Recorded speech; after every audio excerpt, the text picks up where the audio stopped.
I can finally get onto the summer lists. Thank you. Okay, so, if it seems like this show is kinda out of order, that's because it is. For some weird reason, the director decided not to go in the order of the manga, but to go in the order that he felt it needed to go in. That's not only really weird, but really stupid. It's a cool idea, and I kind of like the idea that the main character becomes a creepy demon when fighting, but it's not a good sign when the series isn't going in order, and I was very, very lost through this whole thing. I'm gonna try and find it chronological order because that's the only way I see myself watching this show. The art is actually pretty good, and Frau is very cute, so hopefully I can find a way to watch this and have it make sense, because I actually don't hate this show. It's a cool concept, and I really, really, really, really want to watch it, but I'm not sure I can watch it in the order it's in right now. It just doesn't really make any sense. This show is okay. It's just a generic anime about a bunch of soldiers fighting aliens who look like root vegetables for some reason, and I just can't take it seriously. But other than that, there's just nothing special about it. It's not really bad. I just sat there going, I've seen this before. I've seen these people. They all have powers. They all want to fight for different reasons. One of them's a royal. One of them is really unsure of herself. Although, I do find it ballsy that they'd killed off one of the characters in episode 2. That must be a record. Actually, no. Black Cat did it in episode 1. At least that girl kinda had a point, though. I don't know about this one. It's just so generic, I have trouble articulating what to say about it. This show looks butt ugly. I hate CHE anime to begin with, but this one in particular just looks really bad. Like, all the character models look unfinished, and some of them even look exactly the same. Which is disappointing because the show itself actually kind of has an interesting premise. I don't exactly get what it's trying to do, but we know they end up in a classroom in space, and we know they all start bickering with each other, and we know one kid has some kind of telekinetic powers, so it's pretty clear this is going to be one of those everybody turns on each other and they try to establish dominance in things. Maybe there's going to be a villain. I don't really know. The other big problem with this show is the main character. I hate shows when the main character is a blank slate with no personality and it's just kind of monotone and quiet and sits in the background the whole time. It's just really boring to me. I like loud, boisterous MCs who like to fight and argue and actually, emote. Maybe that's why I don't like this show. The MC is just so nothing. If you're wondering why I didn't cover Go last season, it's just because there was a COVID delay, and by the time it came out, all the other series were airing already. So, a little bit of a refresher on this franchise, besides the fact that it's my favorite horror franchise ever. Basically, in Go, the series takes all the events of the original Higurashi and flips them on their head.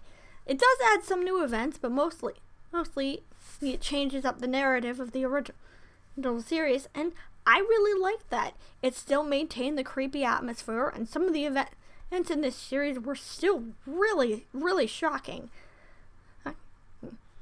Basically, at the end of the series, Sadako becomes extremely jealous that Rika wants to leave her behind in Hinamizawa. And Feathering, who I guess is from Umineko, but I don't really know, decides to give her the ability to keep Rika there at all costs. And now on to Sotsu, and my least favorite arc of Higurashi. See, in the original series, the last arc was one I absolutely did not like, not because of the idea, but because of the ending. It basically ended with Rena and Keiichi fighting each other on the roof of the school, and honestly, I found that really, really stupid. We haven't gotten to that yet, though, so hopefully they rectify that. No, the big problem with this one is that they take take what happened to Rina and make her sympathetic.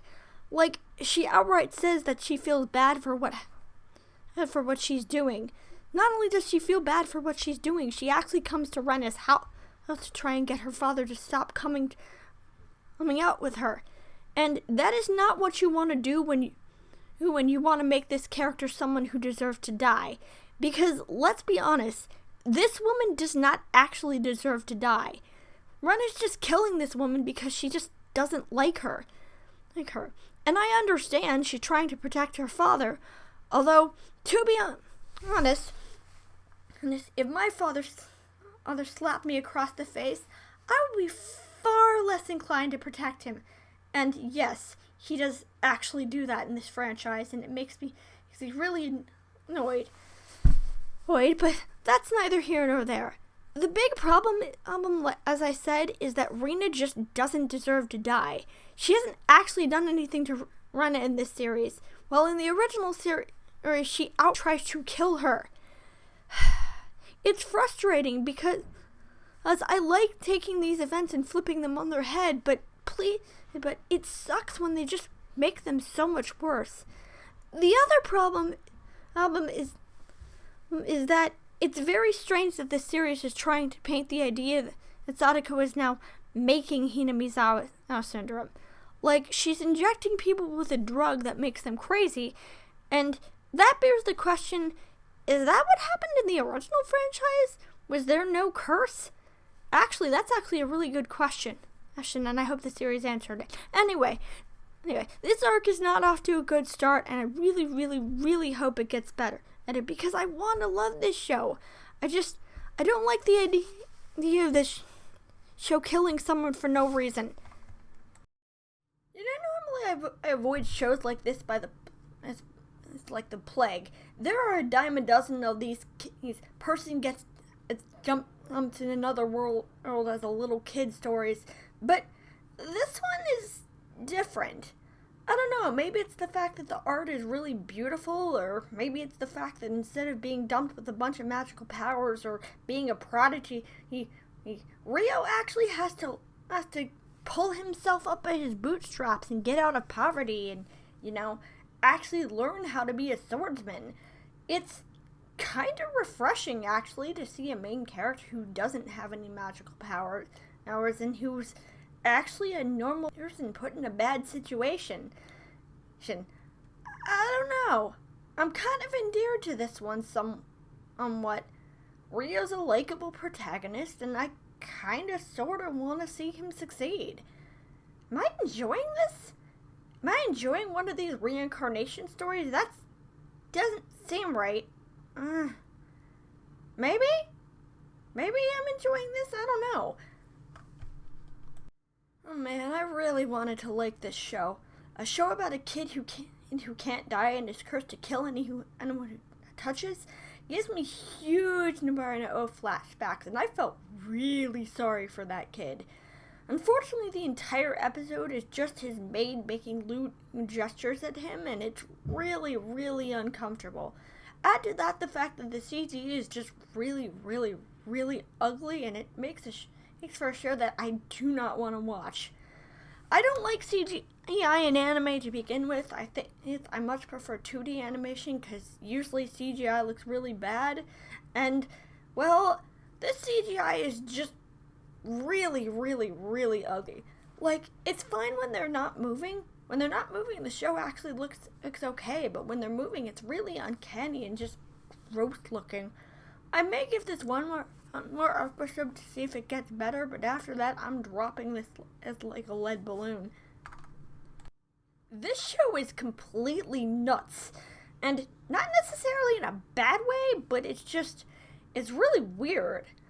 I kind of went into it knowing what the end game is. Like, I knew she was gonna die, and I knew that the show was gonna be about him getting used to her being dead, and probably meeting someone who looked exactly like her.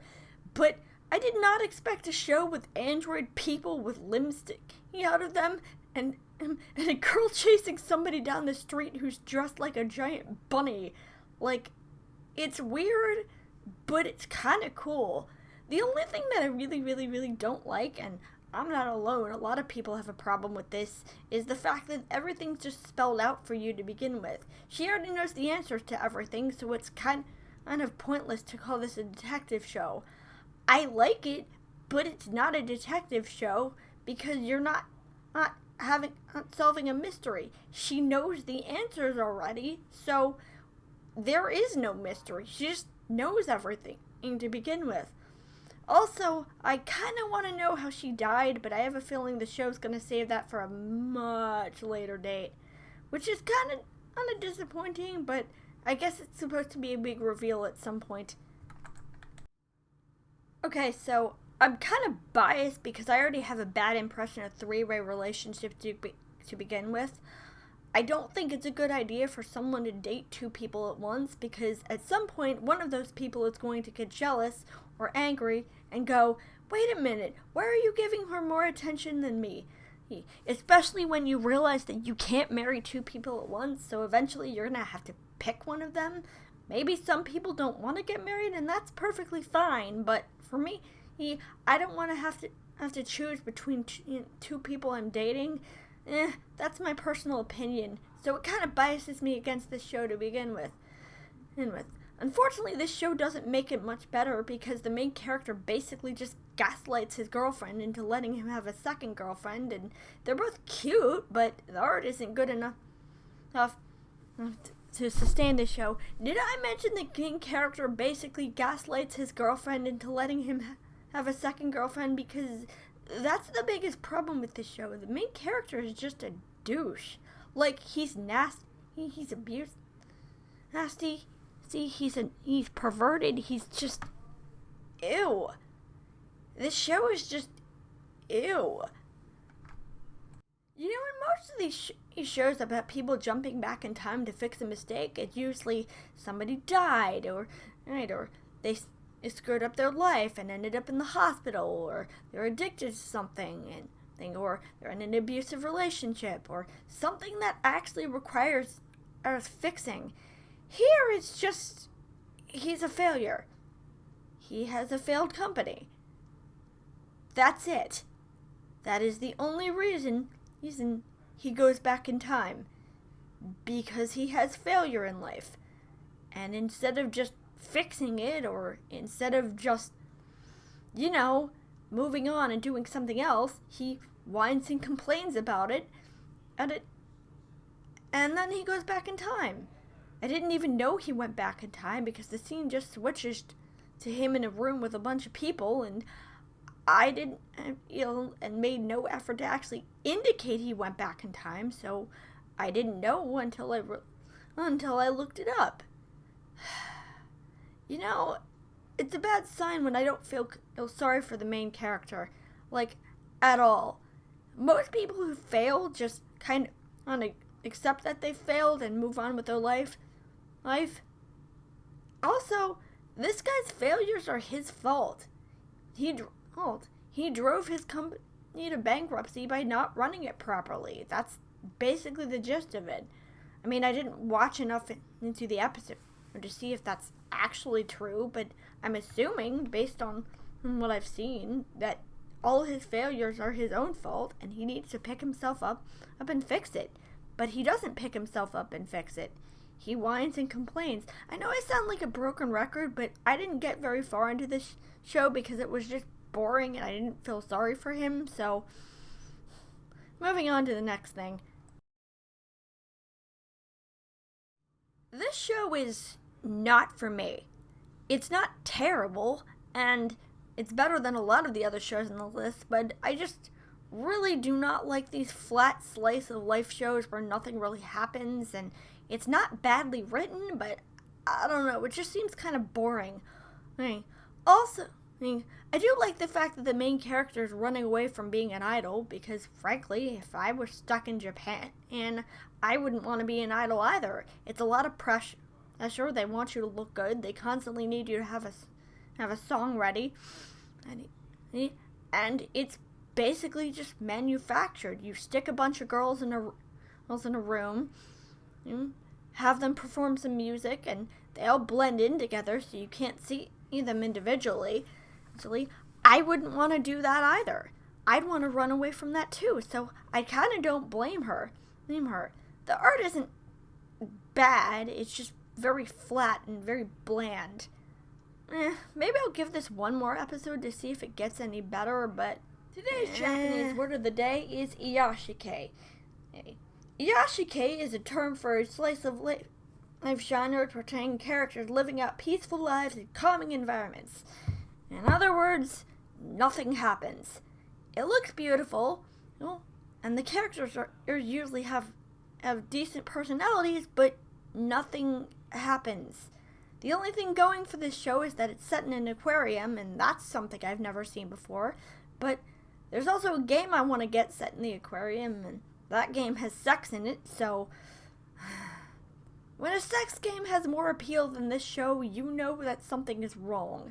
I know a lot of people are going to hate this show because the main character's horrible and he doesn't learn anything.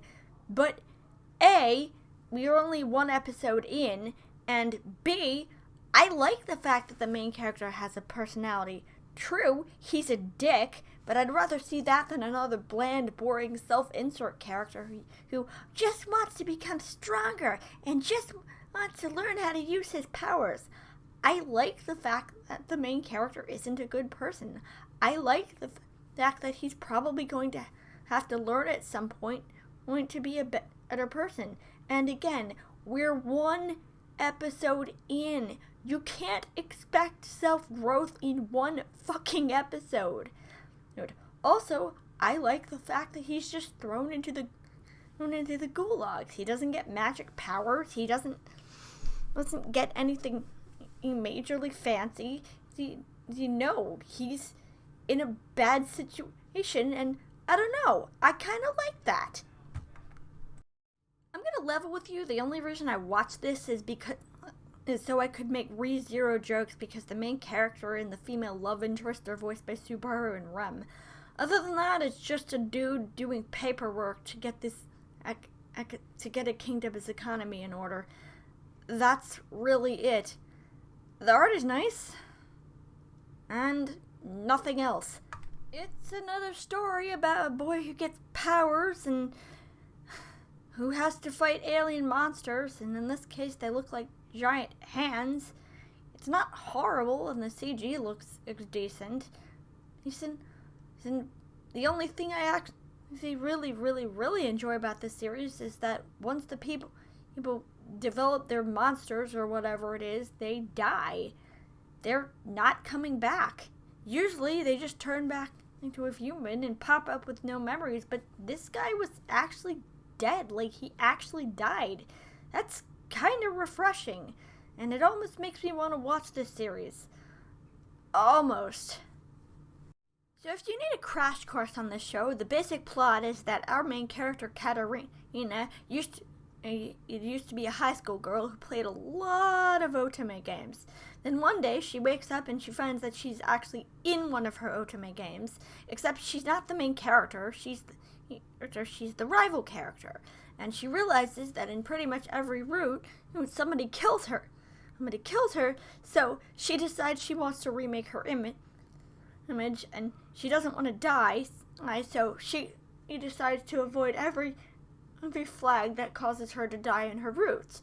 Except, in doing that, every single main character develops a crush on her. And when I say every main character, I mean even the female ones. And I'm pretty sure the main character of the game also develops a crush on her. So, that's pretty much a crash course on this show.